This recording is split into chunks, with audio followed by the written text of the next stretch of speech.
Oh, yes, yeah.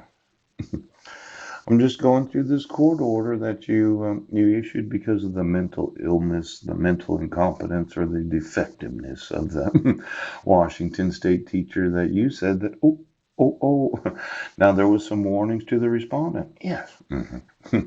Violating provisions 1 through 6. Yes. With actual notice of its terms. Yes. Is a criminal offense under RCW 26.50 RCW. And it did subject me to arrest multiple times. Now, before I was arrested, I had informed you, yes, the petitioner, yes, now known as a teacher in the Brennan School District, yes, that you said was mentally incompetent.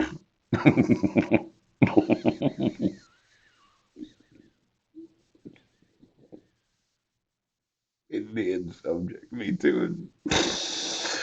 Now I know. When I wasn't in Brendan, Washington, and I was in Port Angeles on December 31st, you wouldn't admit the evidence. No, you wouldn't allow me to call a petitioner to the stand and ask her, why did you not acknowledge the actual court order? Oh, it's because the court said she was mentally ill, mentally incompetent, mentally defective. That's how they do it, isn't that right? Now, if the violation of the protection order, yes, involves travel across the state line or the boundary of a tribal jurisdiction, or involves conduct within the special maritime and territorial jurisdiction of the United States, which includes tribal lands, which you may be subject to criminal prosecution in federal court. Now, I've went through this. Yes, there was some warnings to me as the respondent. Now, I took this very seriously. Sent you 2 million emails about it. Yes. Looked at extradition. Yes. Look, look.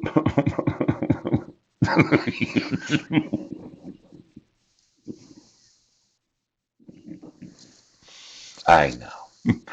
You can be arrested even if the person or persons who obtain the order invite or allow you to violate the order's prohibitions. Now, for this mentally incompetent teacher in the state of Washington that you did not require her signature, did she invite me or allow me? Because I haven't seen her for years and I haven't seen my sons. Now, for every time that you said I committed a crime, where was I? Oh, did you get some videos on June 16th of 2017? It seems that the mentally incompetent are those in the court that thought that you have the sole responsibility to avoid or refrain from violating the order's provisions. Right. Now, I have the responsibility to inform the court, yes, that the mentally incompetent teacher in the state of Washington, didn't acknowledge the court order, which there's forgeries of the non-elected oath of office known as the Superior Court Clerk, yes, and that I didn't receive actual notice of court hearings. Now, exactly who wanted this? Because you've arrested me multiple times and I spent the last,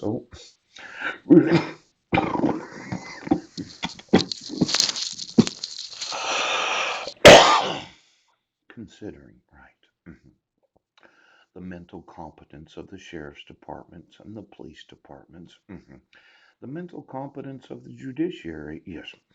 I actually informed them that the petitioner did not sign this and I was not given any notice of court hearings. Now, listen, mentally incompetent. You can call me stupid all day long, but I'm telling you right now, I know. You don't want me using the judicial system of the United States of America. I documented a couple years worth of lawsuits and I'm sitting on them. And then I'm sitting on a few more lawsuits today. Now, I don't have a lot planned for this holiday weekend. Yes. I know the library is going to close at 5 p.m. and I'll probably put this on the YouTube and then I'll email it to local law enforcement. Yeah. And then I'll email it from my phone a little later tonight to some other email addresses. Yes. And then I'll probably put it on Facebook, a copy of the email. Oh. And then tomorrow is Sunday. Yes. Planning on going to breakfast at the Catholic Church. They have a community breakfast on the second Sunday of every month. Yes. I might go to lunch at Peninsula Behavior Health because it's been over a year since you issued the trespass order. And then I might go to the hospital tomorrow and upload some videos to YouTube. Might even get out some of these documents. Brett Roberts, Deputy Prosecuting Attorney. Well, you said I sent an email to Mr. Budnick, to numerous recipients, including people at Heidi Budnick's workplace. The same teacher that you say is incompetent? Yes, I emailed recipients at the Brennan School District. Yes, that I wanted you to remove the protection order because you did not give me actual notice of court hearings. Yes, used forgeries to issue a court order. Yes, and you said the state of Washington was incompetent for insuring a teacher.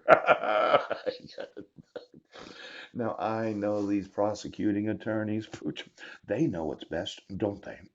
Now, I said, no, I didn't email any person in the Quilcene or the Brennan School District, but I did email the same school districts where I'd emailed the same police departments, Port Townsend, Sequim, and Port Angeles. Sent them hundreds of thousands of emails, and they refused to enforce the laws. And then among the many attachments associated with Mr. Budnick's June 16, 2017 demand have the protection order dropped is a screenshot of the protection order itself. Is there a screenshot that looks like this where the respondent did not receive actual notice of the court hearings? Was that the screenshot, or was it the screenshot where the the protection where the petitioner did not acknowledge the court hearing, or was it the forgeries of the non-elected ex officio superior court clerk? Exactly what